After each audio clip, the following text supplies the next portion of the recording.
নিশ্চয়কৈ সমীৰণ চাওক যে এফালে মুখ্যমন্ত্ৰী ডক্টৰ হিমন্ত বিশ্ব শৰ্মাৰ স্পষ্ট কথা তেওঁ 100% গ্যাৰাণ্টিৰে কৈছে যে এইবাৰ দেৰগাঁও বিধানসভা সমষ্টি প্ৰাৰ্থী হ'ব বিজেপিৰ আৰু আনফালে আজিৰ দিনটোতে বদ্ধপৰিকৰ হৈছে অসম গণ পৰিষদৰ নেতা কৰ্মীসকল আৰু যি তেওঁলোকে এটা সংকল্প সমাৰোহৰ যোগেদি নিজৰ শক্তি প্ৰদৰ্শন কৰাৰ তেওঁলোকে এক প্ৰয়াস কৰিছে। এই মুহূৰ্তত মই পৰিৱেশটো এই মুহূৰ্তত দেখুৱাম। পুৱাৰ পৰা আমি পৰিৱেশটো দেখুৱাবলৈ যত্ন কৰিছোঁ। মোৰ সহযোগী কৈলাশে দেখুৱাব। এই মুহূৰ্তত তেওঁলোকৰ দলীয় যি সভাপতি অতুল বৰা, কাৰ্যকৰী সভাপতি কেশৱ মহন্তকে প্ৰমুখ কৰি তেওঁলোকৰ সাংসদ ফণীভূষণ চৌধুৰীকে ধৰি সকলো আজি নেতৃত্বত উপস্থিত হ'ব। আজিৰ দিনটোতে হয়তো তেওঁলোকে সিদ্ধান্ত গ্ৰহণ কৰিব যে কোনে আগন্তুক বিধানসভা নিৰ্বাচনত প্ৰতিদ্বন্দ্বিতা কৰিব। কাৰণ ইতিমধ্যে আমি যিসমূহ বাইট আমি সংগ্ৰহ কৰিছোঁ তেওঁলোকে স্পষ্টভাৱে কৈছে যে বিগত 25টা বছৰে এই দেৰগাঁও বিধানসভা সমষ্টি তেওঁলোকৰ অসম গণ পৰিষদৰ দখলত আছিলে আৰু গতিকে তেনে মুহূৰ্তত তেওঁলোকে কোনো কাৰণতে এইবাৰ এই সমষ্টি তেওঁলোকে এৰি নিদিয়ে। মই পৰিৱেশটো আমাৰ কাৰণে দেখুৱাইছোঁ আৰু চাওক এই মুহূৰ্তত তেওঁলোকৰ যি দলীয় তেওঁলোকৰ নেতৃত্ব আহিব, গতিকে সকলোৱে আদৰিবৰ কাৰণে সাজু হৈছে। তেওঁলোকৰ কেন্দ্ৰীয় নেতৃবৰ্গ আছে, মই কথা ক'বলৈ যত্ন কৰিম আৰু মই পৰিৱেশটো আমাৰ কাৰণে দেখুৱাইছোঁ। নুৰুল্লাক মই পুনৰ পাইছোঁ, আশীগুদা আছে, মই সামগ্ৰিকভাৱে কথা ক'বলৈ যত্ন কৰিছোঁ।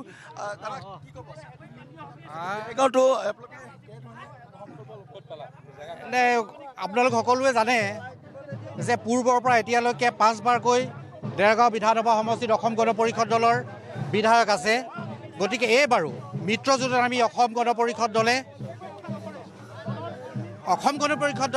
মিত্ৰজোঁটত প্ৰাৰ্থিত্ব পোৱাটো আমি বিচাৰিছোঁ আৰু তাৰে আজি এটা অংশস্বৰূপে সংকল্প দিৱসত দলৰ মাননীয় সভাপতি প্ৰমুখে আমাৰ কেন্দ্ৰীয়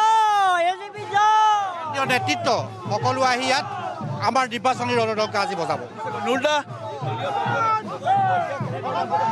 আৰু কি ক'ব তো আজি 15,000 অসম গণ পৰিষদ দলৰ দেৰগাঁও সমষ্টিৰ বিষয়ববীয়া সদস্য শুভাকাংক্ষী ইয়াত উপস্থিত হৈছে। আহি থকা নিৰ্বাচনত অসম গণ পৰিষদ দলৰ হাতীৰ প্ৰতীকত মিত্ৰজোঁটৰ প্ৰাৰ্থী হিচাপে জয়ী কৰিবলৈ সকলোৱে সংকল্প লৈছে। অসমৰ মাননীয় মুখ্যমন্ত্ৰী হিমন্ত বিশ্ব শৰ্মাৰ নেতৃত্বত মাননীয় সভাপতি অতুল বৰা ডাঙৰীয়া দলৰ সহযোগত আহি থকা দিনত দেৰগাঁৱত AGPৰ NDA প্ৰাৰ্থী জয়ী কৰাবলৈ আমি আজি সংকল্প লৈছোঁ। কি ক'ব? অসম গণ পৰিষদ দলে আজি এই 25টা বছৰে এই বিধানসভা সমষ্টিটোত বিধায়ক হিচাপে কাৰ্যনিৰ্বাহ কৰিছে। তাৰপিছত এই সমষ্টিটো অসম গণ পৰিষদ দলে লাভ কৰিব আৰু আমি আশা কৰোঁ অসম গণ পৰিষদ দলৰ বিজয় যাত্ৰা আজিৰ পৰা পুনৰ আৰম্ভ হৈছে।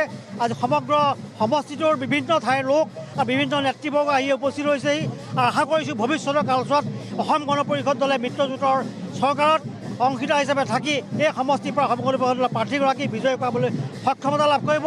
আমি সকলোকে দাবী জনাইছোঁ, সকলোকে আশা কৰিছোঁ, সকলো কৰ্মীৰ প্ৰতি আমি গুহাৰি জনাইছোঁ। ধন্যবাদ।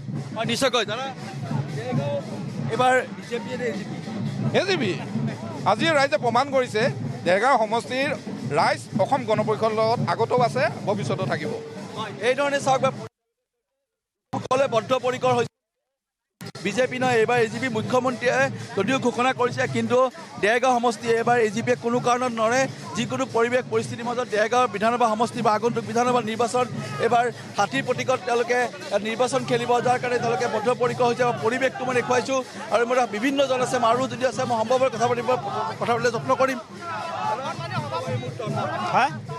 হয়, খুব ভাল লাগিছে, আনন্দ লাগিছে। দেখিছে আমি ভাবিছিলোঁ যিমান সংখ্যক মানুহ হ'ব বুলি, কিন্তু এতিয়া দেখিছোঁ 20,000ৰো অধিক মানুহ ইয়াত নৰেন শৰ্মা স্মৃতি পথাৰত সমবেত হ'ব। অতুল বৰা ডাঙৰীয়া আহি আছে, সভাপতি কাৰ্যকৰী সভাপতি ডাঙৰীয়া আহি আছে। অসম গণ পৰিষদ দলৰ কৰ্মকৰ্তাৰ আপোনালোকে উল্লাস আৰু উৎসাহ দেখি আমি সঁচাকৈ অভিভূত হৈছোঁ আৰু ভৱিষ্যতৰ দিনত দলটোক যে এদিন চৰকাৰ কৰিব সেইটো অসম গণ পৰিষদ দলৰ কৰ্মীসকলে প্ৰমাণ কৰি দিব। আৰু গোলাঘাট যিহেতু অসম গণ পৰিষদ দলৰ জন্ম জেগাত গোলাঘাট কিমান শক্তিশালী, মানুহৰ মনত অসম গণ পৰিষদৰ প্ৰত্যেক টোপাল তেজত আছে, প্ৰত্যেক হীৰাই প্ৰবাহিত হৈ আছে। অসম গণ পৰিষদ এটা আঞ্চলিক দল, গতিকে এই আঞ্চলিক দলটোৰ প্ৰতি ৰাইজৰ যি মৰম, ৰাইজৰ যি ভালপোৱা, এই ভালপোৱা কেতিয়াও আমাৰ নেতৃত্বই অথলে যাবলৈ নিদিয়ে। নেতৃত্বই যি সিদ্ধান্ত দিব আমি সেই সিদ্ধান্ত মানি ভৱিষ্যতৰ দিনত আমি নিৰ্বাচনত অৱনীত হ'ম। হয়, মুস্তাক হুছেইন এই মুহূৰ্তত আপোনাক ধন্যবাদ জনাইছোঁ।